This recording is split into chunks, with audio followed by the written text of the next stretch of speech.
Okay. Hang on, we're walking in yet. I would say that the prices and the General Assembly will meet somewhere. So Yeah, no, they'll meet somewhere, and then sort of each session or small groups of sessions seem now to be meeting other places semi-officially. It's all very complicated. I am on this group chat about it that I look away for an hour and I look back and there are 60 messages on the group chat, about a third of which are written by Terry Tao, because he just can do that while doing the rest of his life at the same time. But oh wow, that's a great idea. I see. Wow.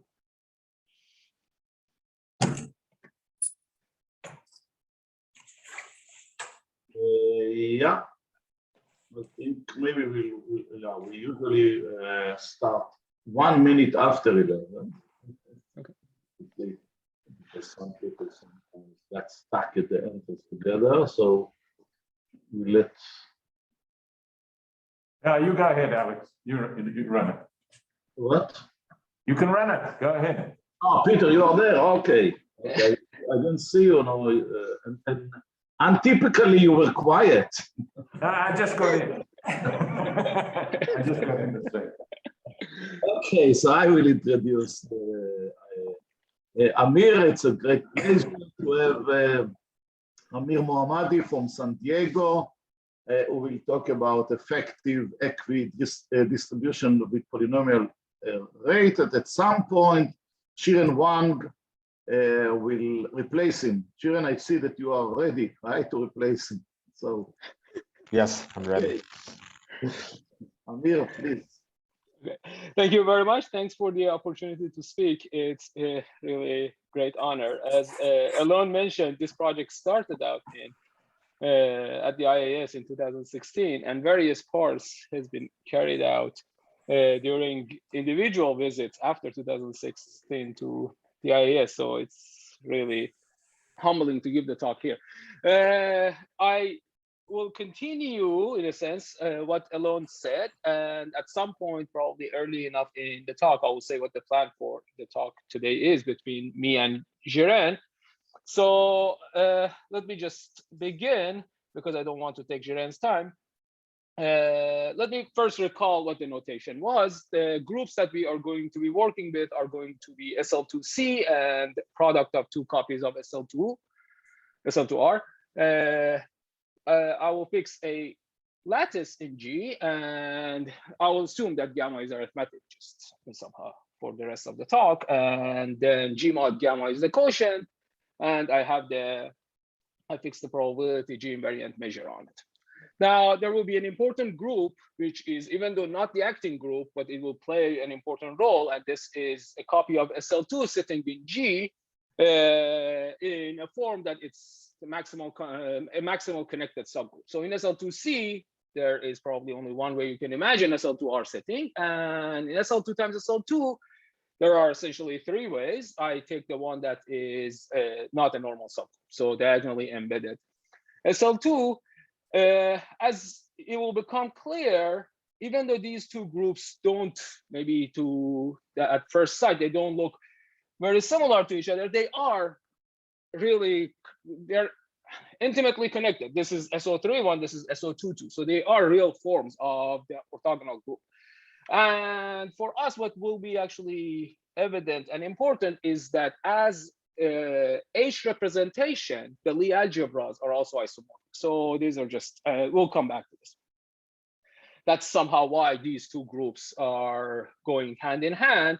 And it translates for us also to the fact that the maximal unipotent is 2-dimensional, and we already have the 1 dimension here. So that's somehow we'll come back. There are 2 important players, like somehow the key players, and these are the diagonal group and the upper triangular unipotent subgroup of H. So what was the statement? Let me just recall. You give me a delta and a point in the space, and the assertion is that either the orbit is equidistributed, which orbit I apply time 1 to x0, times 0 to 1, unipotent, and then push it down with the diagonal element to expand this. Either this becomes equidistributed in the space with a rate that's polynomial, or the reason it doesn't equidistribute is an algebraic obstruction. So there is a nearby periodic H orbit with low volume, and this just prevents equidistribution. So this parameter delta is something that is you impose. If you choose delta too close to 1, you get a better rate of equidistribution. But of course, there is a higher chance that 2 will happen because the volume of the orbit is big and it's easier to be close to a large volume orbit. When delta is smaller, the rate is worse, but of course, 2 is less likely to happen. So this is the statement.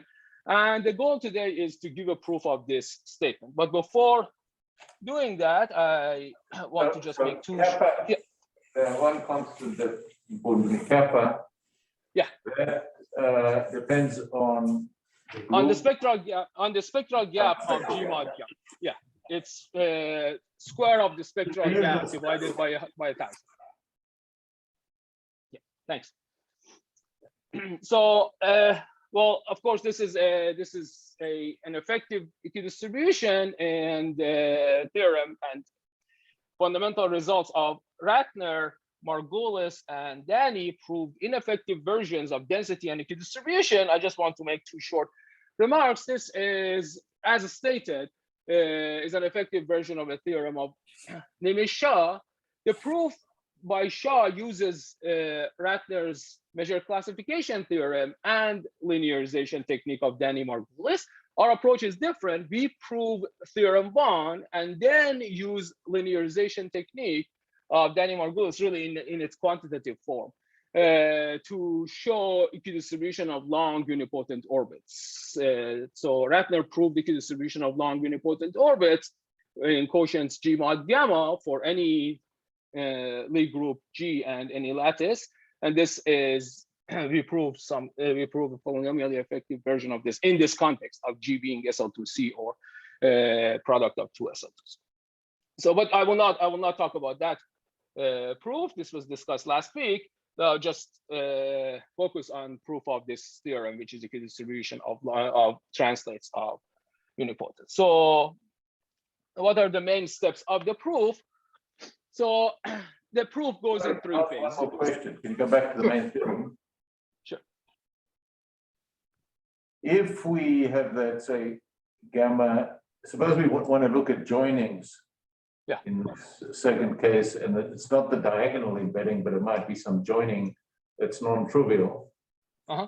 Or if we have powers of elements, how does it depend on that? In applications, that's important. In other words, if U is replaced by, instead of UR, which is your standard one, take steps of size D. Yeah, you can go to, you can. So how does it depend on the D? Yeah. Yeah, so you can't take D to be too big. You can go to, so for, if you give me some number N, I can go to like the 1/100th power. Unfortunately, I can't go to. Power of T. It's called a power of T. Yeah, okay. Which one? This power of T. This is independent. This is independent. That's independent, but I can't take big jumps. Okay. Yeah, this is independent, but I can't take big jumps. The jumps are controlled by basically, you have a semi-simple group. You can't take huge jumps. The jumps are controlled by, there's a Cauchy-Schwarz argument that you can go from this to discrete orbits, and there is a restriction on how big of a jump. But this is not effective. Okay.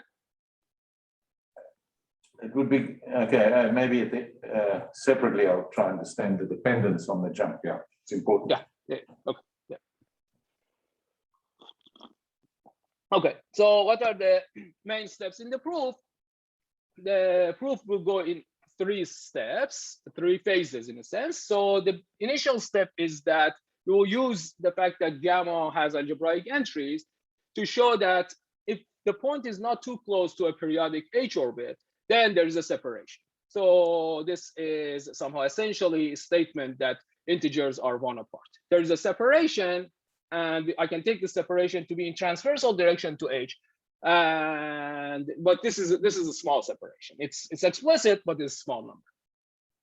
The second phase is improving this dimension. So we will apply random elements in H and try to bring this dimension close to the missing.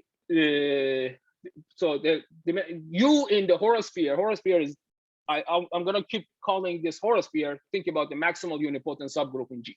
That's two-dimensional. U is one-dimensional. I'm missing one dimension. I'm going to try and apply random elements to bring this dimension close to the missing one dimension. So I'll bring this dimension close to one. This is somehow an important step in the argument. And the tools that we use are Margulis functions and tools from incidence geometry. In the earlier paper with alone, we had used Margulis functions and some linear algebra exercise. I will point out this difference later in the talk, but for equidistribution, we really need these newer tools. And then there, in the step improving the dimension, is that random H chosen according to some transverse measure, or random with respect to what?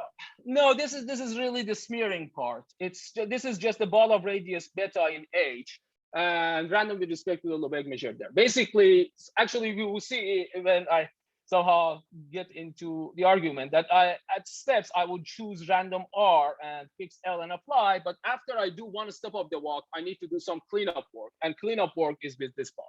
That's this little thickening Alon talked about. Yes, yeah. This is the little thickening. Exactly. Thank you. Yeah, and then the third step is to take this dimension close to one and finish the job to get equidistribution. And this also involves two important ingredients. One is to bring this dimension, which was in the complement of H. This is a three-dimensional space.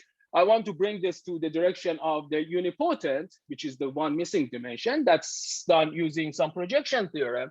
And then we will use an argument of Venkatesh, which, okay, in some philosophical term maybe goes back to van der Korpetrek and spectral gap of the ambient space to finish the proof. Was there a question? Sorry, I didn't hear. No, okay, very good. And so the plan for today is that I will talk about the first two steps, really focusing on the second step. The first step, what I said is what I said. And Zhiren will tell us how to go from this high dimension to equidistribution. So that's the plan for today.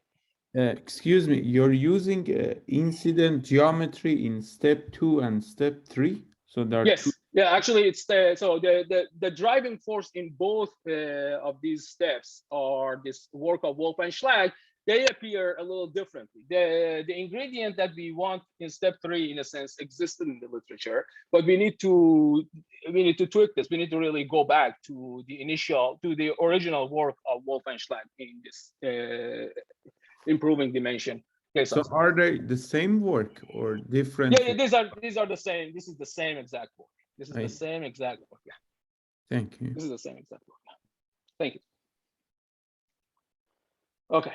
So, and of course, we really need the version by solve. So Wolf and Schlag looked at circles, and what we need is a version for parabolas, which is the work on solve. All right. So now let me set some notation and make the talk technical. Sorry, but that's so we promised details. And this is the result. So I'm going to assume X is compact, just for simplicity. And I'm going to fix some small number. This small number is so that everything is injected from the algebra. If I exponentiate, I go to G mod gamma, everything is injected. So that's this F0. This is a small number. Now I look at the Lie algebra of G, and this breaks into two components in both cases. And the complement is always add H invariant. In one case, which is the product of SL2, is actually a Lie subalgebra. But in the case of SL2C, it is not a Lie subalgebra, so it's ISL2. And it will be convenient for us to work with sets which are unions of local H orbit. So there's this product structure in the Lie algebra. I want to put this product structure in G mod gamma. So this set E is that I'm taking sheets in H, these are H direction,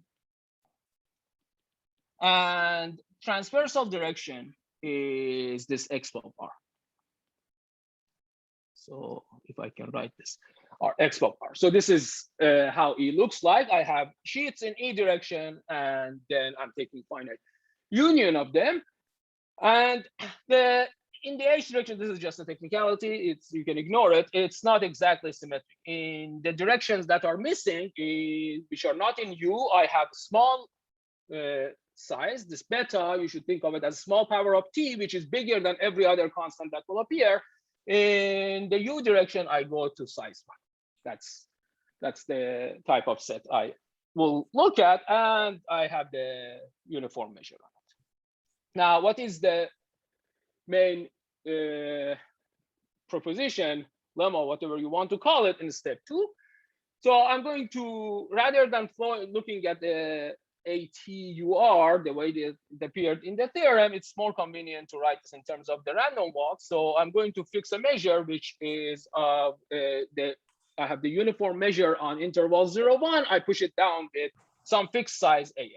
And you should think of L as a small multiple of delta log t. So I want to somehow, usually you want to do random walks, you take steps of size 1. I want to group a bunch of them together, and this is that measure loop. So it's a long, small step, to use Elon's terminology. So it's somehow it's big, but it's smaller, much smaller than delta log t. Now, so what is it that we want to show? We want to show that starting from a point x0, which satisfies the Diophantine condition, it's not too close to a periodic orbit.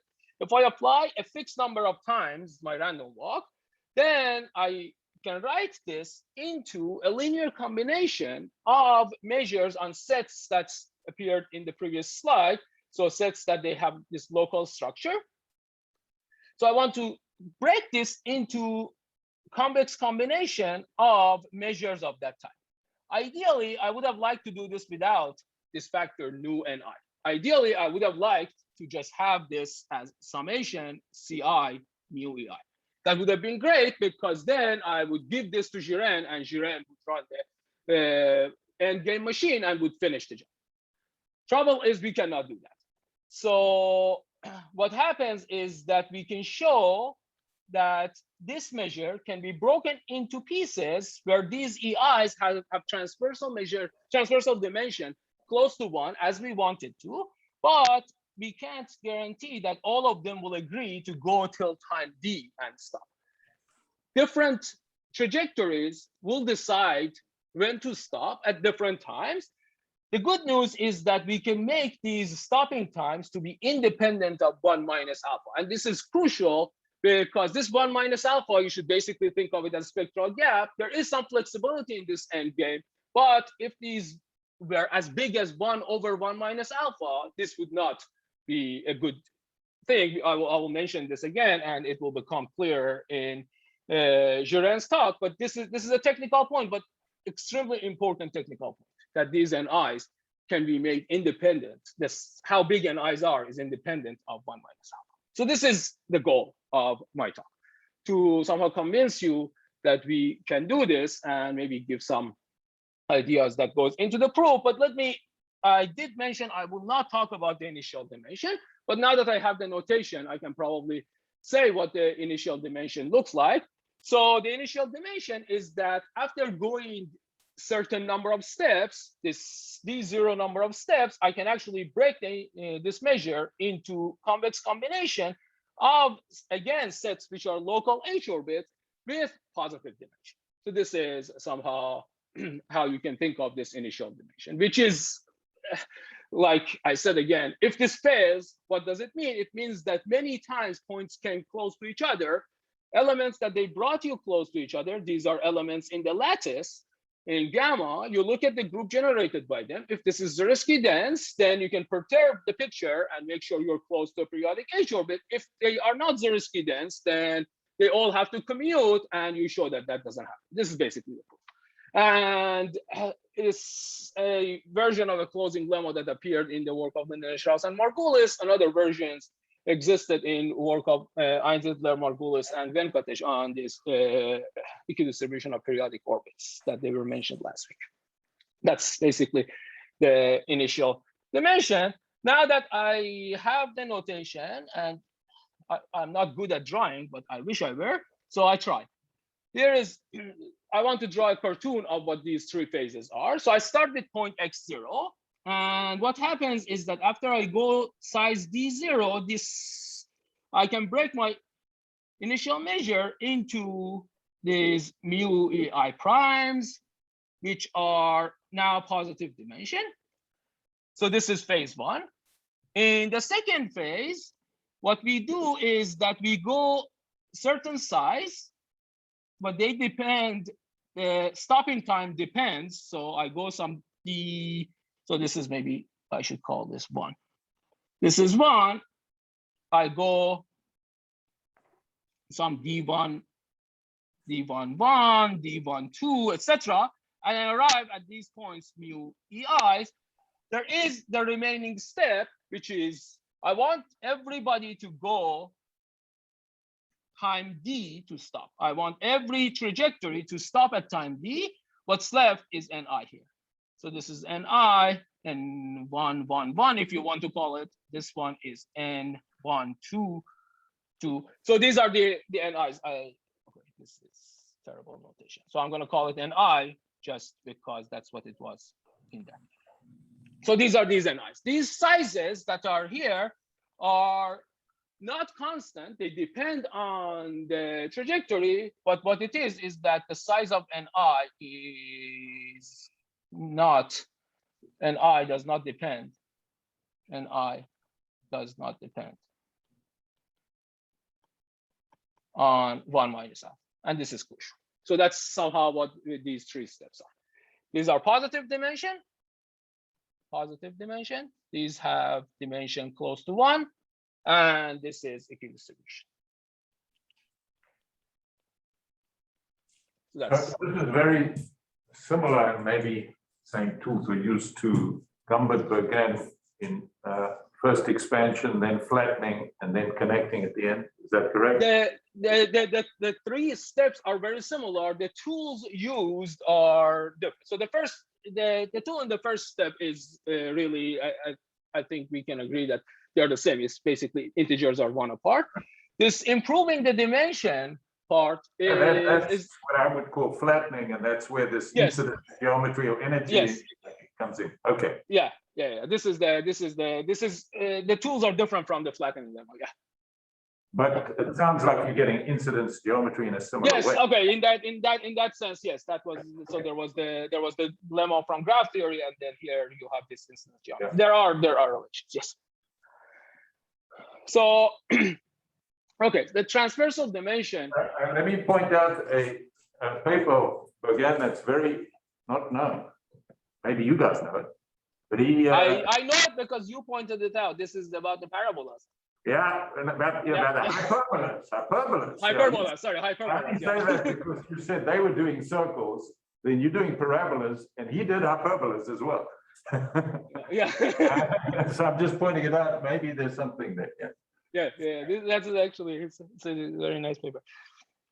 So now I want to somehow give the main tool that we use to study this transversal dimension. This is Margulis functions. So Margulis functions were introduced maybe so in the context of homogeneous dynamics in this work of Eskin, Margulis, Moses. This work has become really influential and has taken off. So what they were interested in doing there was to somehow prove an equidistribution version of the Oppenheim conjecture. You give me interval AB, and I want to know how many solutions I can find in there. This has an upper bound and a lower bound. Lower bound follows from Ratner's equidistribution theorem and some linearization type techniques. The upper bound is difficult because the functions you have are unbounded. So you need to understand the exertion to cusp, and they use these functions which control the cusp to study the behavior of SOPQ, the action of this on study the this exertion to cusp. These have been used in several other works, so they were crucially used in the work of Benoit Kahn and Eskin-Lilienstrass on random walks on homogeneous spaces. They were revisited by Gilander, Levitt, Margulis, where they used Kajdan Margulis to somehow study discreteness of, in a sense, uniform discreteness of subgroups in a Lie group. And this was used in a more recent work by, well, the papers, I think, appeared roughly at the same time, but I know this work had been going on for longer. So this was used in the more recent work of Gilander and Praxic, that they proved Margulis's conjecture. This is somehow, I know I'm short in time, but this is so beautiful that I want to just say what the statement is. The statement is that you give me SL3R and you give me a discrete subgroup of it, which is infinite covolume, then the injectivity radius in this, let's call it lambda, in G mod lambda is not bounded. There's a sequence of points that the injectivity radius goes to infinity. This is a, of course, Margulis's normal subgroup theorem follows from this, and this is a vast generalization of it. But it's a beautiful work that they use this Margulis functions to study discreteness, and then techniques like factor theorem of Margulis to prove it. It's really beautiful recent work. They were also used for the action of SL2R on the modular space. This action was mentioned last week too. First, they were used by Eskin and Maser to study, again, the cost behavior. There's a counting problem there about this number of saddle connections, and there's an upper bound and a lower bound. The upper bound was proved, unlike the case of Oppenheim conjecture, the upper bound was proved much earlier than the lower bound. The lower bound is still not known. And somehow the lower bound is known on average, and this was a result of the measure classification of Eskin-Mirzakhani and orbit closure. In the proof of orbit closure, Margulis functions were used fundamentally. This is displayed.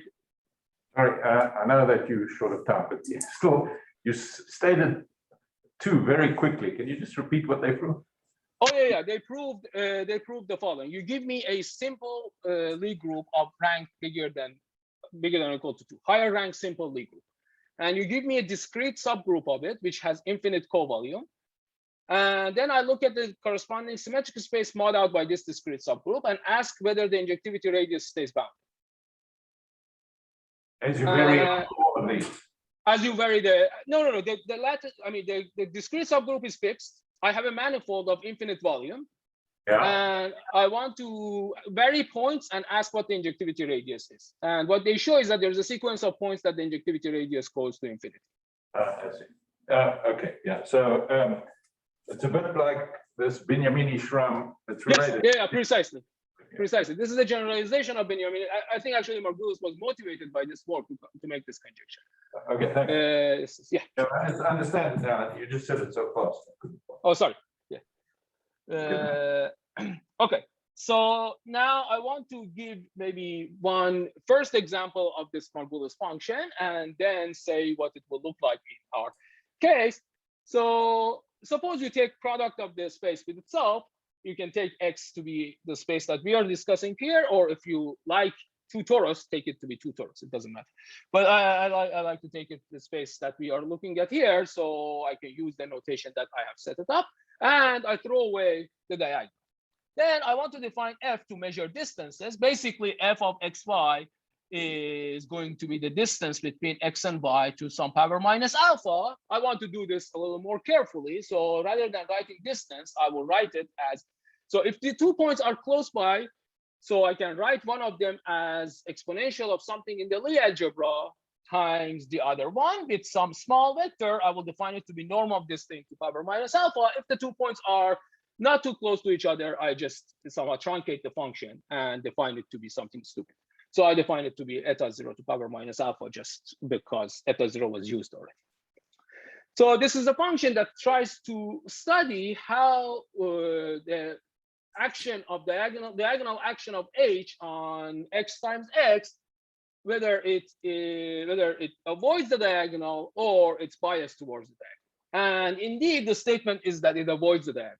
So if you apply your walk once. So you give me AS, UR, and I apply it to both points and ask whether they got closer to each other or they got farther from each other. The answer is that on average, they get quite a bit farther from each other. Actually, if you iterate this and sum of the geometric sum, what you see is that the distances between 2 points on the trajectories of walk on average remains constant, which is quite which is in sharp contrast to the action on projective space. If you look at SL2R action on P1, then you give me any 2 points, I look at the trajectories get closer to each other. You go toward the diagonal. So this is somehow this function has this property that averages go down by a factor, so it has some superharmonicity property, if you would like. So I want to give maybe a one-line proof of this, just because it will make clear somehow what is the ingredient that is going to be used for our improvement lemma. And so I'm going to start with this.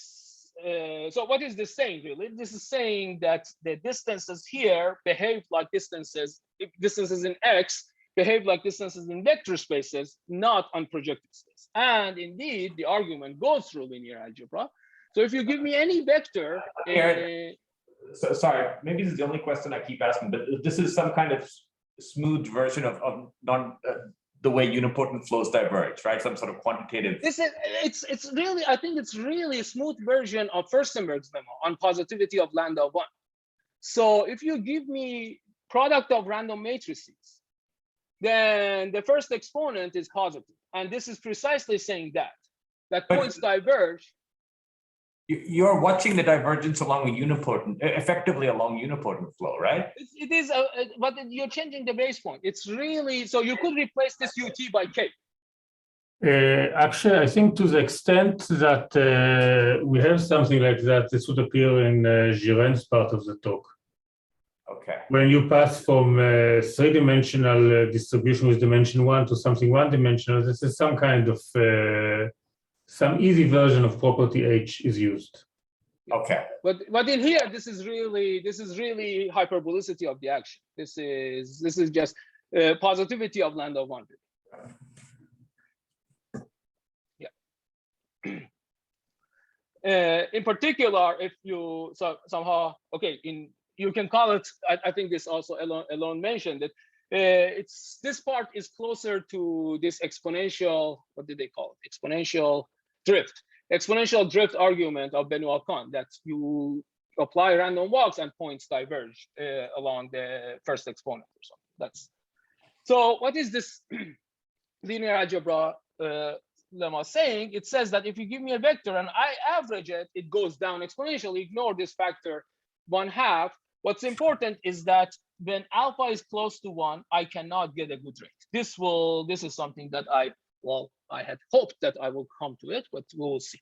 So the fact is that if I want alpha to be close to 1, the rate is actually is not very good. The rate is related to 1 minus alpha. And this cannot be improved because here's the vector that I hand you, and you cannot improve this because 1 over r squared is not integrable. So the best you can do for this vector is really that you need to have 1 minus alpha. So I had planned to use this to say a word about that. Let me just hand wave again. Basically, you take this lemma and then you ask the 2 points, A, T, U, R, A, S. AS, URX, AS, URY, you ask them whether they are closer to each other than the distance is less than e to the minus s eta 0 or not. If they are not, then under the flow, they didn't change much. That's where the constant terms comes from. If their distance was closer than this, then really f of this is nothing but what happened to the vector between x and y. If I wrote y as x of wx, this is nothing but add as ur of w raised to power minus alpha. And that's That's where the first term comes from, and the second term is just this, the fact that the 2 points were not too close anyway. So that's how you get from this linear algebra. So there are two terms, the boundary terms and the terms that they matter. The terms that they matter grow, boundary terms are constant. That's basically what is happening here. Okay, so now what is our Margulis function? At least I should be able to define our Margulis function. So what is our Margulis function? We are going to use a similar idea to study transversal behavior. So take a set C, which is either some bounded orbit, or really what I want to look at is the case that I have unions of a union of sheets. So this is the type of set I have. An important fact is that in the previous dynamics, the dynamics was leaving the diagonal invariant. In the cases that I'm looking at, the dynamics is not going to be leaving the sets invariant. And this is where this smearing comes into the picture. You need to smear as you go, but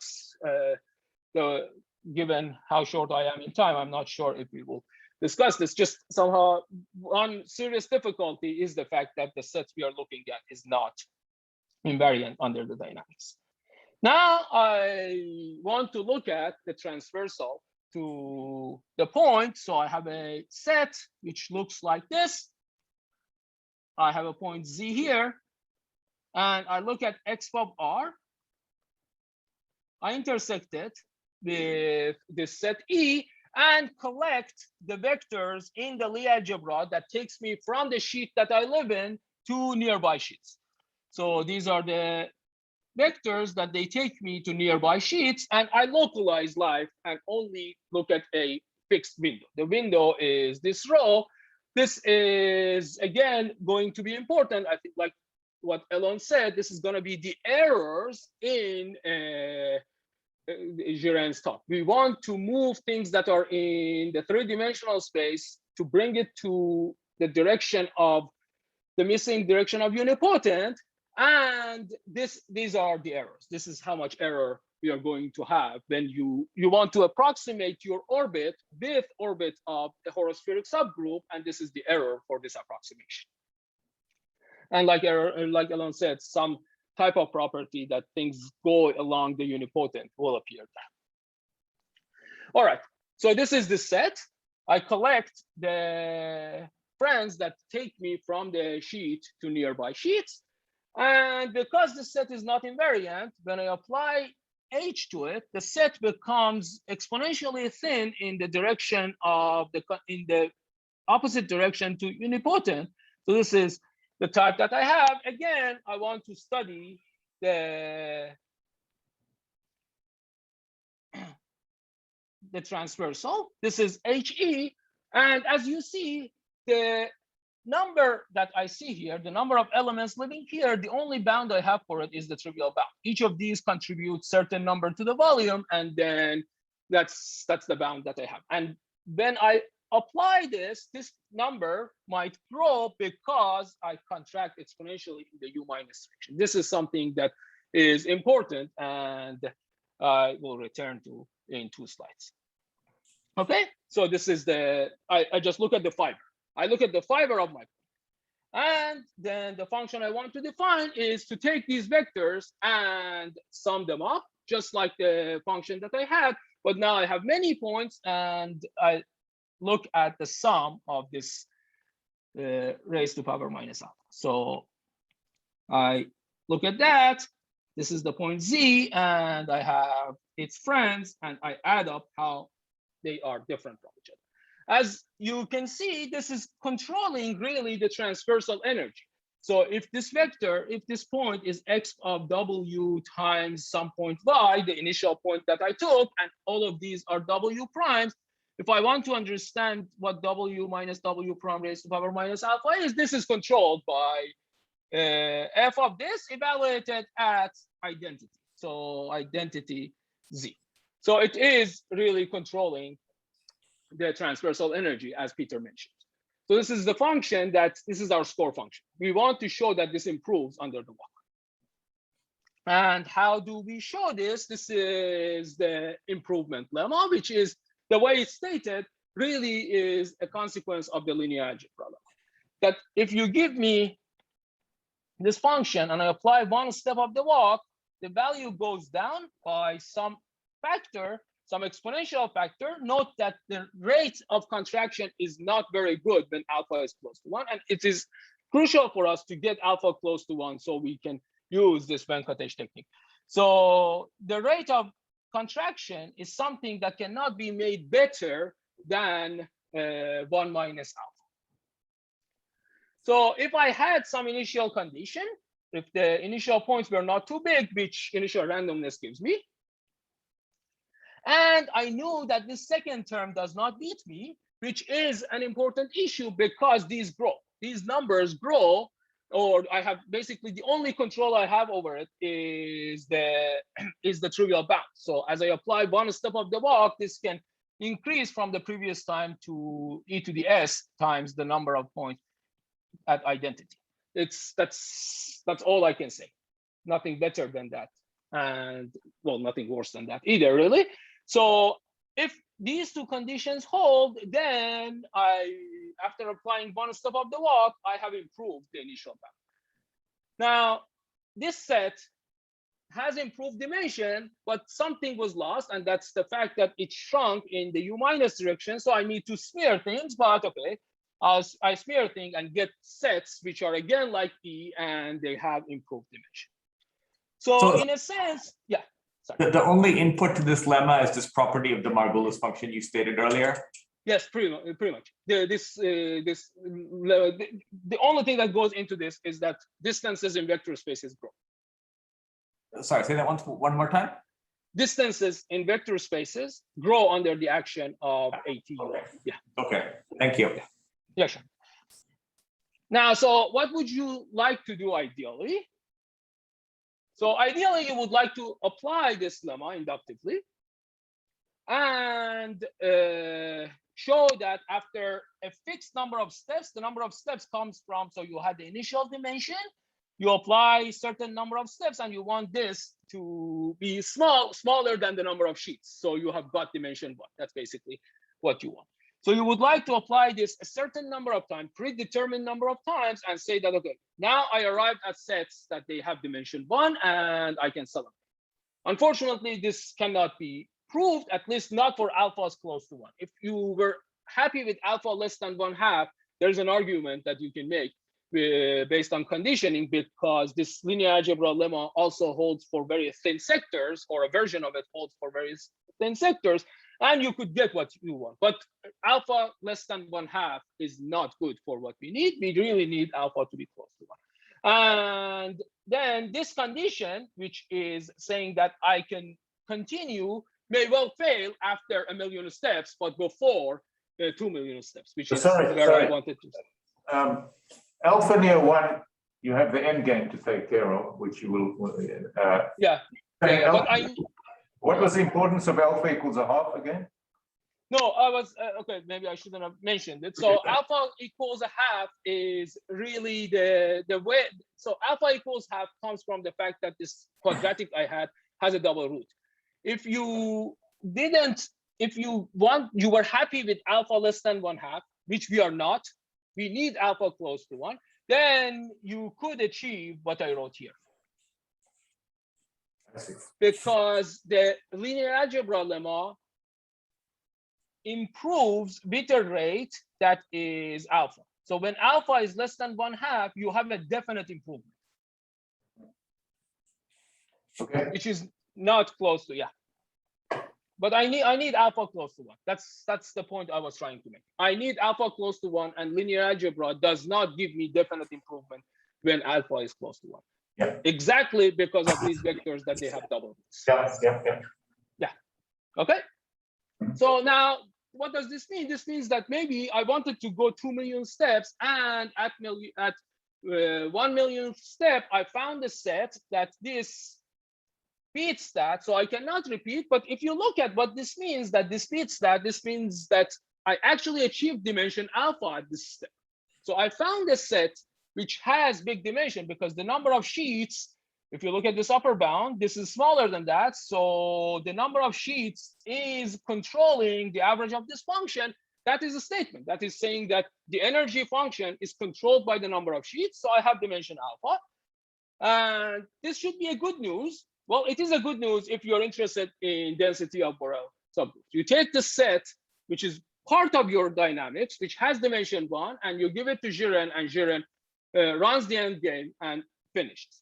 For equidistribution, this is not enough. It's a socialistic country. You need to actually make sure everybody finishes at dimension 1 roughly the same time, because I want equidistribution. I'm not happy with density. In other words, I had this final number of steps that I wanted to get at, which is DL. There was the initial randomness, there is the improving time, and there is the end game. And these three need to add up to be the same exact number. And just somewhere in the middle, getting one dimension is not happy. So what's the strategy? The strategy is to say, well, okay, maybe I got dimension 1, and I know I am at 45. Zhiren, I will finish in 2 minutes. At 45, I mean. So I got dimension 1 somewhere too early. So I'm going to say, well, good, but I'm going to ignore that I got dimension 1. I take this set and again feed it to the machine, let it grow to other pieces, and hopefully I will get dimension 1 again before my time runs out. And you can do this, except what you're going to get with the linear algebra lemma that I wrote, just because the expansion rate is so weak, you can only guarantee that you can decompose this measure into pieces like this, where these ni's are less than, or cannot be made smaller than 1 over 1 minus alpha. And okay, it looks too technical. Why do I care? Zhiren will make it clear why I care. This is there is some competition in the end game that this is just going to be fatal. How do we take care of this? This is where the incidence geometry comes into the picture. As I explained, the pool rate, this 1 minus alpha, was coming exactly from the fact that the 1-2 entry of the adjoint action of UR had double roots. Because it has double root, as I think this was mentioned in Alon's talk also, if you look at the set of points where the measure is less than epsilon, the set of R where this size is less than epsilon, the measure of this is epsilon to the power 1/2. So I need to take this AT huge to somehow compensate for the fact that this is really honestly 1/2 dimensional, but I want 1 dimension. That's the role of taking this T big. And these tools from incident geometry help us control the tangencies between these two. So the double roots of W minus W prime, then I apply with add UT, and this is what I want in my score function, in the energy function. I want to show that W minus W prime applied with add UR and then expanded, this one grows at a definite rate. And using these tools, we can show that after censoring a few bad W and W prime and choosing most R's, then we can indeed get a better rate, which is now independent of alpha. So I have a definite growth, and I prove what I want. Sorry, I went, I think, 2 minutes over my time. Sorry, Zhiren. So I should stop sharing. Give me 1 second. I should be able to stop sharing. Thank you very much. We'll keep more questions to the very end. So Zhiren, please.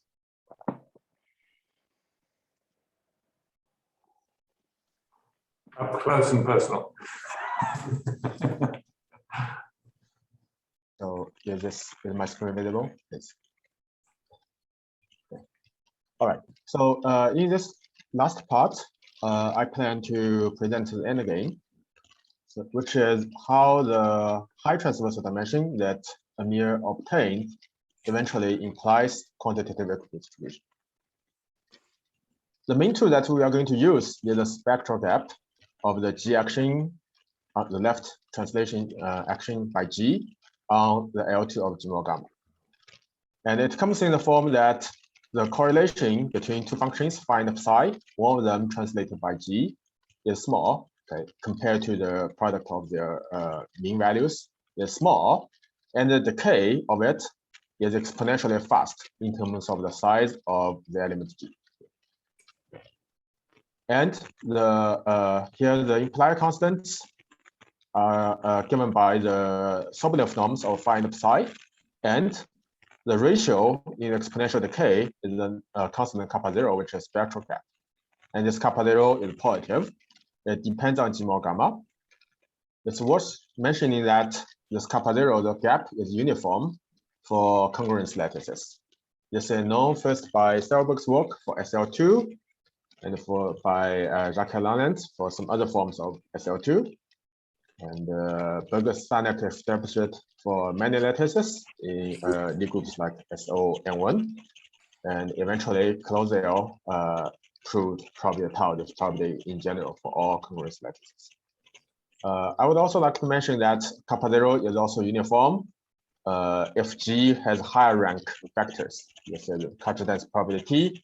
But this is not very relevant for our setting because when you recall, our group G is either SL2C or the product of two copies of SL2R, and it has rank 1. All right.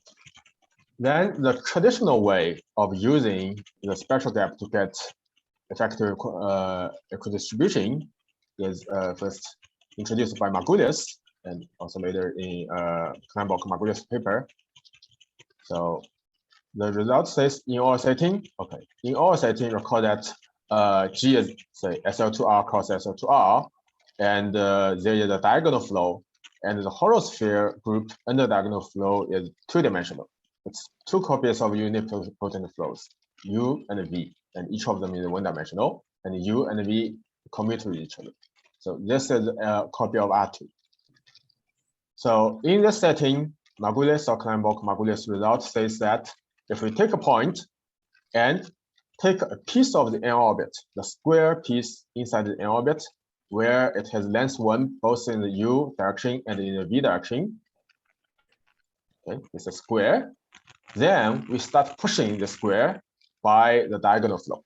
And how much do we push? We push by time log T, log capital T.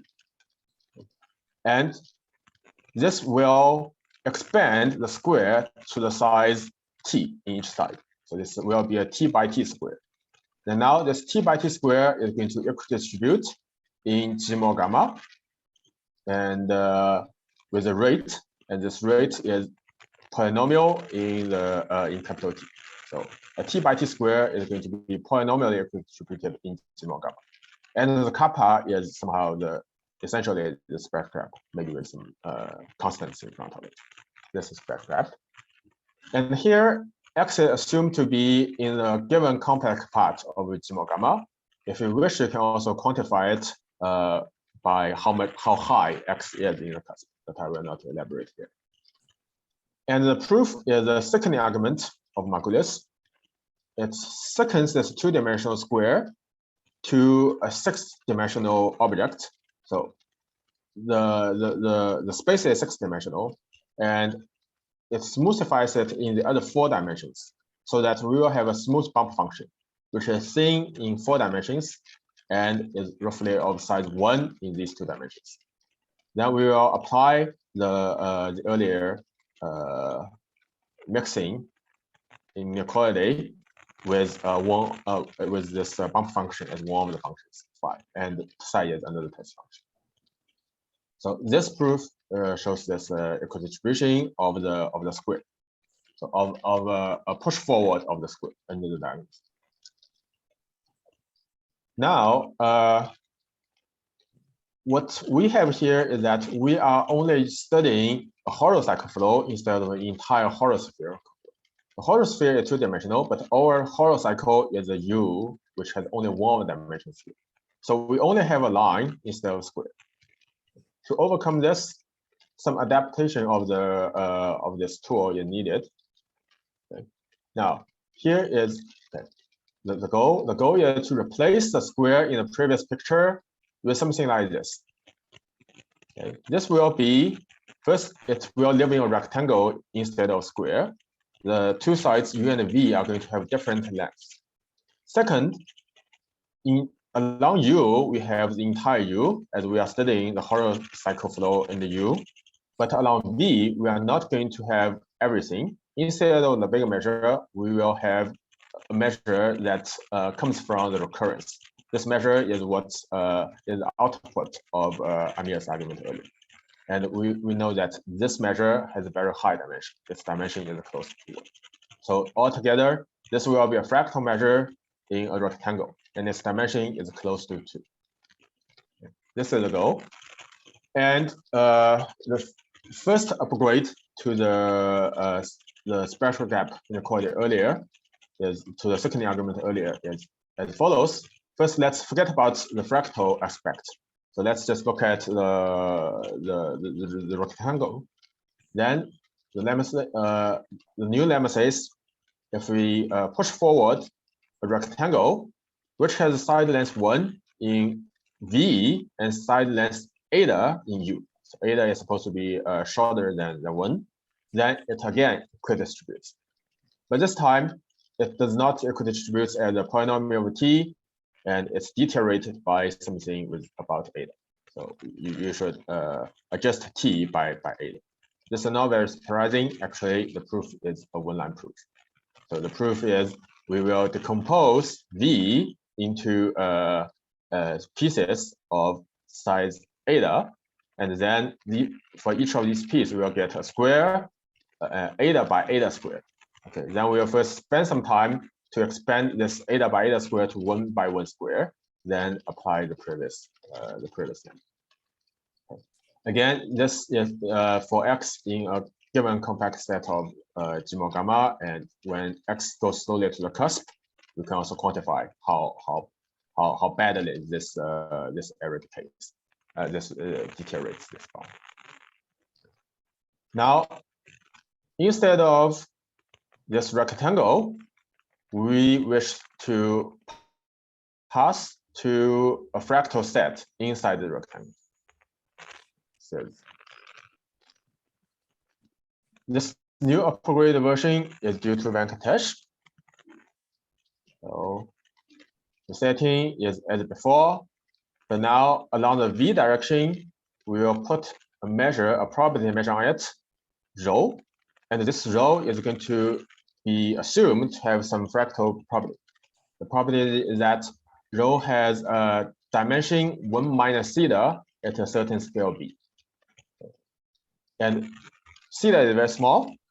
Okay. So it says the dimension is close to 1 and the scale is b.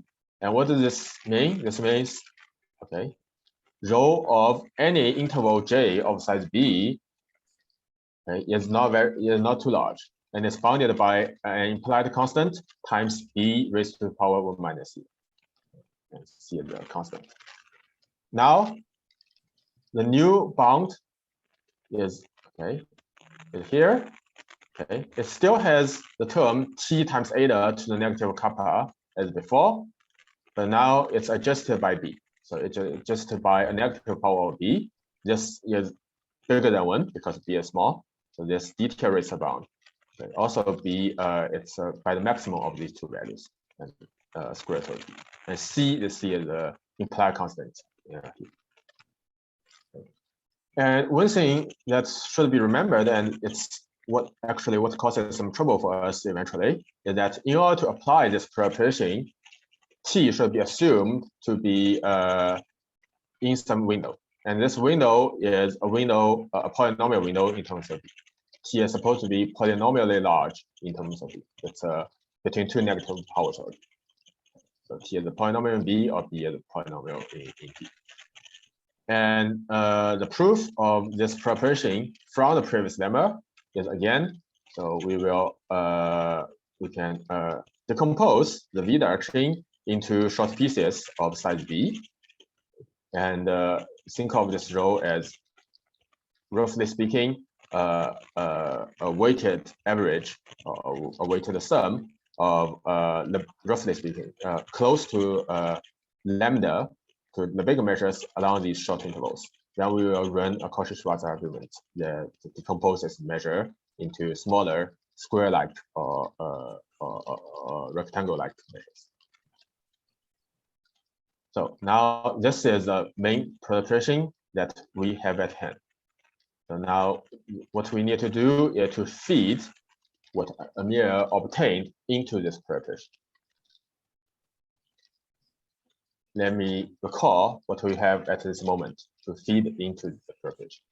It's an outcome of the dimension improvement in Amir's presentation. As Amir said, the game, the entire proof, has 3 stages. The phase 1, that's in the opening we get some initial randomness, which has some dimension, some positive dimension. And in phase 2, that's the main trunk of Amir's discussion. This dimension is improved to 1 minus theta, to some dimension that's very close to 1.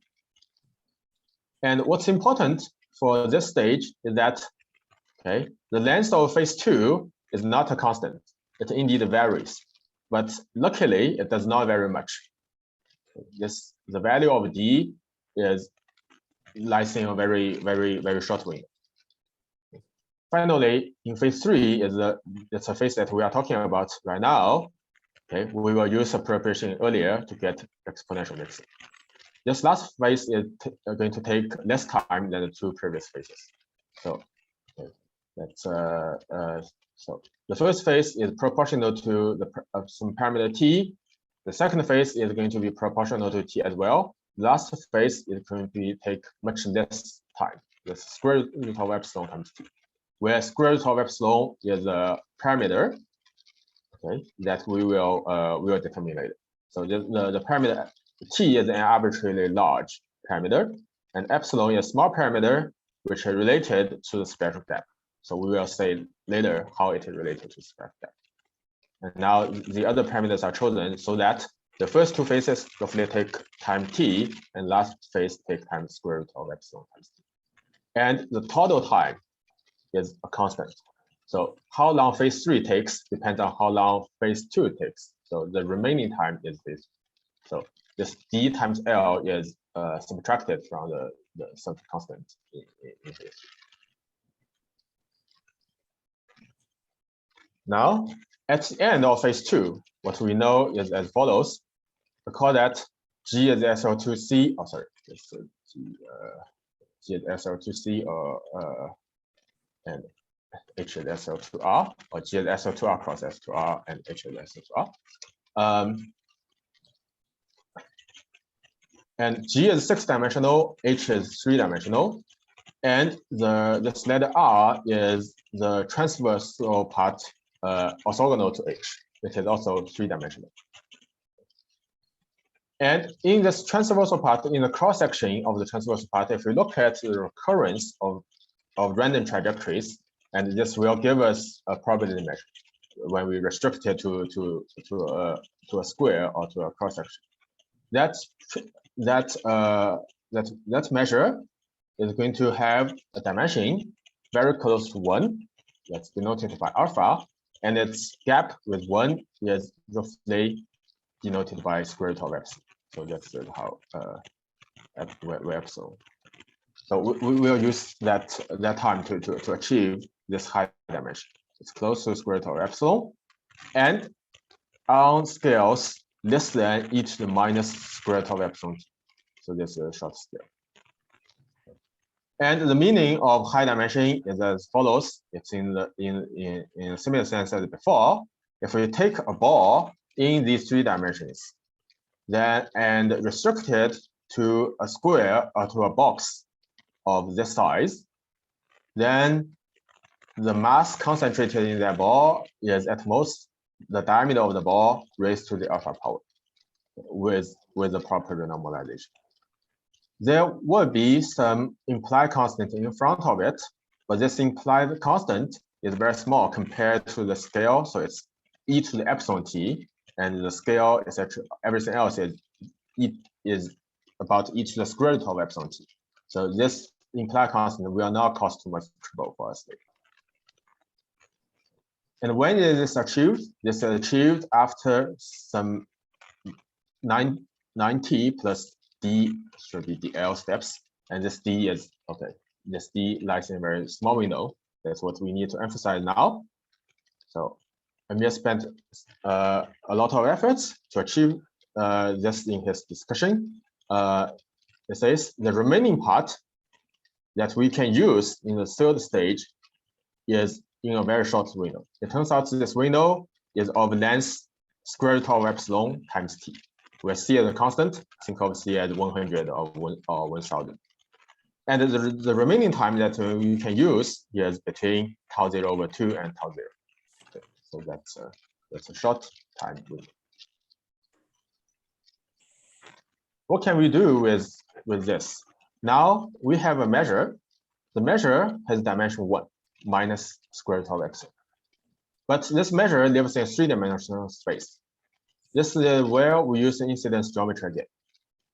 We use the projection theorem, which was mentioned in the previous parts of the talks. So by these 6 authors combined together, by the results combined together, which is a quantitative version of mass transfer projection theorem. Let's say that if we project along a generic direction of these 3 dimensions to 1 dimension, then we will still have more or less the same dimension. So we used to have dimension alpha. Now we are going to have dimension alpha minus 7 epsilon. 7 epsilon is very small, so it's still, roughly speaking, alpha, or roughly speaking, the same scale. Sorry, project using U sub R means you conjugate by U sub R and then look at a specific matrix entry? No, means that we push forward the picture by U sub R. So U sub R will, yeah, that's a quick question. U sub R will, yeah, U sub R will, yes, yeah, conjugate by U sub R, yes. Okay. After pushing forward by U sub R, it will still live in these 3 dimensions. And in these 3 dimensions, it's going to be a polynomial map. And then the target dimension inside these 2 dimensions is going to be the dimension V. So V is part of this calligraphic. Okay. Could you say what the incidence theorem is? It's obviously independent of what you're doing here that you're using. So incidence theorem says, okay, this is the quadratic polynomial, and you would lose dimension if this quadratic polynomial has a double root. But for most values of R, it does not have a double root. What is their setting? They have a set and projections and polynomial. What's that? What's the theorem we quote? What's the incidence theorem? The incidence theorem says we have a statement that I would like to know. Okay, so the description of the map is the map for there exists. So R is going to be taken from the interval from 0 to 1. There exists so a set inside the interval 0 to 1 of very high of almost 4 lengths with a very small exceptional set. If I am not in that exceptional set, then the same inequality here, which was in 3 dimensions, is still going to be satisfied in the 1-dimension projection. With some deterioration in the implied constants and exponents. I guess I'm just trying to answer Peter's question.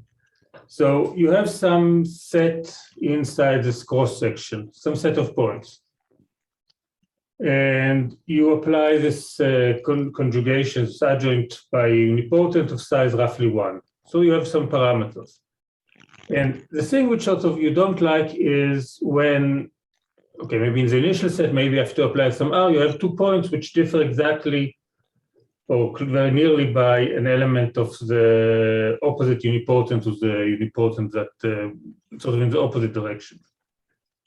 And it's basically controlling somehow the amount of time that this can happen. This is the incidence result that we need. We want to avoid the situation that in the original set when we apply this unipotent of size 1, I have many points which sort of differ from each other by in this particular bad direction.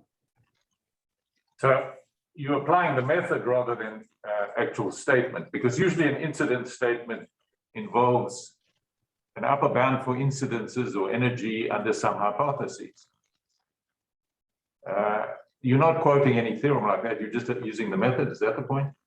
No, I mean, it translates to a question like, so the original thing of Wolf was, if you have many circles which are somehow different, then how many almost tangencies can they have or something? That translates to that. But I'm telling you the way we're using it, which is sort of essentially equivalent, but a bit different. Seems different. Okay, and he was doing restriction theorems to circles probably in the harmonic analysis in dimension 3. Yeah, this relates to estimates for wave equation for various. He was for circles, for restrictions to circles. Okay. And all right. I think I need to look at it. Yeah, so what he wanted to prove is that you give me a collection of circles with radius between 1/2 and 1. What's the Hausdorff dimension in R2? So this is. Now you're talking. Okay, thank you. Yeah. And he gave up a bit. Okay. Yeah. Okay. So okay. So again, in this three-dimensional space, there is a measure, and the measure has dimension 1 minus square root of epsilon. And the bad incidences are that these dimensions 1 minus epsilon live in the fiber of the projection. Okay, so the UR is the projection from dimension 3 to 1, and the fiber has dimension 2. And the theorem says for most R's, this does not happen. For most R's, the dimension of the that we have are going to be transversal to the fiber direction. So the entire direction is going to be more or less projected to the target. So the target will have the same dimension, and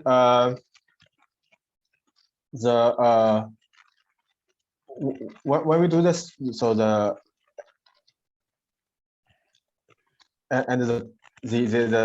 other direction, so the directions away from the target is since we are projecting from a box of size of diameter e to the minus square root of epsilon t in other directions, we are still going to have this amount of length. Okay, then once we have this, the first step is so we just projected from some three-dimensional space to V, which is here, and get some dimension in this line. Then we will first expand this line segment to a rectangle. This is done by applying a flow along the U direction, okay, of this length. Okay. This expands the one dimension into two dimensions. There's some cost to pay. The cost is because of the fact that U commutes with V, but U does not commute with the other directions. Apart from U and V, we still have 4 dimensions, and U does not commute with these dimensions. And these dimensions, as we said, inside there might be a length of e to the minus square root of epsilon. This is now where our set lives. Okay. Then the Lie brackets of this between U and the orthogonal dimensions now is controlled by the screen amount. So there's some perturbation, but it's small. Then finally, we can apply the preparation. To apply the preparation, now this picture is just the last picture in the previous page. First, we apply the diagonal flow. This is a simple expansion in the U and the V directions. This will expand this rectangle to a bigger rectangle so that at least the V part has length 1. And while we are doing this, all the other dimensions do not change their length, because these are the central and the stable directions of the diagonal flow A. So we apply so many steps, then we get a bigger picture. Then in the last step, we apply the remaining steps that we still have. Recall that tau is something that we don't really know, but we know that it lies in a very short window. Okay, that window has length, roughly speaking, 100 times square root of epsilon t. Now this is varying, but we just apply all the time that we still have.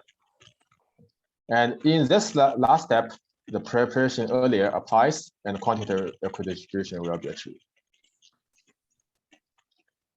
Here is a statement of the quantitative equidistribution, which this bound is copied from earlier.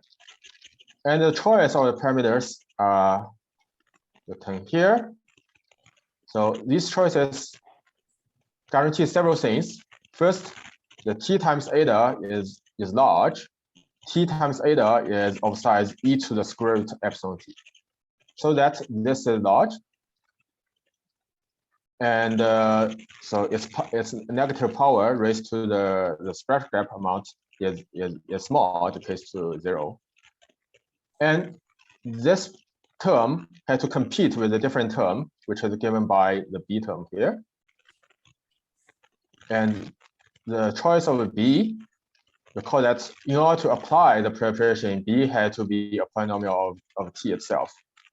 Okay, so b is a constant polynomial of t, but it turns out that this smallness wins over the largeness of a negative power. And there is some implied constant come from previous defects, and which is not very serious for us. Finally, the bound is, if we carry out the calculation carefully, the bound is so large, it is e to the minus kappa times square root of epsilon times t. But this happens only if square root of epsilon is less than kappa, where kappa is spectral gap. And if we choose square root of epsilon to be 0.01 times kappa, then it's going to be e to the minus a small constant times kappa squared times t, which is the final rate that we have for effective distribution. And recall that the total time that we spent in the three phases together is proportional to t first, then again proportional to t, then much less than t. So we spend t time to get e to the negative kappa squared t, which is the polynomial. Which is the polynomial, because now the total expansion is e to the t, and here is e to the negative kappa squared t. So this is how the endgame is carried out. All right, that's all. Thank you for listening.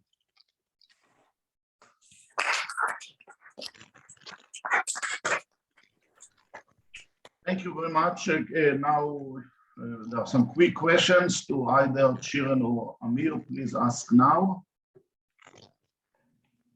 To both of you, so the use of incidence geometry in the middle game is similar.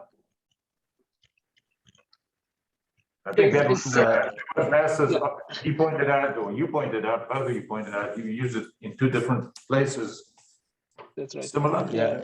So it's the same sort of incident geometry, but we need to go to really somehow the statement that Elon was mentioning, that okay, you have a collection of parabolas in this case, and we want to understand, we start with distance 1 when it goes to the distances contract. So somehow the statement we prove is it uses similar ingredient, Wolf's incident geometry bound, but somehow one can say in step 3 is a simpler application. You can apply it like a black box. In step 2, we need to go through the proof. That's great 2 lectures, Bob. And yours, Elon.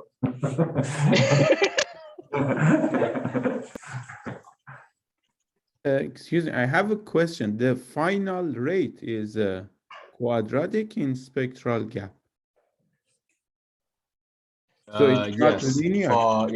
From our proof, yes, but we cannot say that it's sharp. It's not probably not sharp option. So only in the very last step it's quadratic, right? In step 1 and 2, it's linear in the rate of convergence. Is linear in spectral gap. Yeah, Essentially, the rate is only achieved by the manipulation. Sorry, what was it? There is no equidistribution in step 1 and 2. Distribution only No, the time you spend is linear in so it doesn't depend on spectral gap, right? It's 9 times Yeah, t. the time is the t that we chose. Yeah, so the time, yeah, we fix the parameter t, then we choose how much time we want to spend in each phase. So t is log of capital T, right? T is log of capital T, yes. And your final equidistribution is t to the minus delta, right? Yes. And yes, that where delta can be is think of kappa squared. No. It's t to the minus kappa squared delta. That's this is the kappa in my talk. I Yes. see. Yeah. But it's I think to maybe I don't know if it's kappa squared or kappa 4. Depends on what you mean by equidistribution. It's square of what I think it's actually I get square, I think, and then this may be square of that. I don't know, but something like that.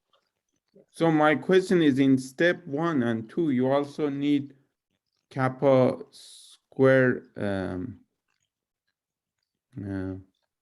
Maybe this is somehow for correspondence afterwards. I think. I see. Thank you. Any other questions? Yeah, can I ask that the techniques look similar to the effective density paper? Sort of what's the new insight allowed to pass from density to equidistribution? Yeah, so I tried to, so the somehow the last 2-3 slides of my talk were supposed to, it seems I miserably failed. But so what the point is that we need to get everybody to arrive at this dimension 1 roughly the same time. And this improvement lemma in the density of Borel was using this weak expansion coming from linear algebra. We need to replace that by this incident geometry, but it's a good thing we had to replace because this is now a much more robust tool. And it really, the role of finite dimensional representation almost is eliminated. This is, I think, it's a, yeah. Thank you. Yeah, sure. Oh. Okay, so that's an opportunity to thank all 3 of you, including Alon from previous time, for this series of talk. Thank you very much.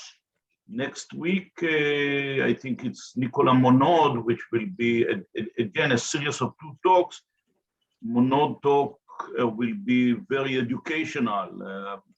Only a little bit will be updated, but it will be kind of an introduction to bounded cohomology. And then the week after that, Ratner and Garajan will talk about some results. See you all next week. Thank you very much. Thank you.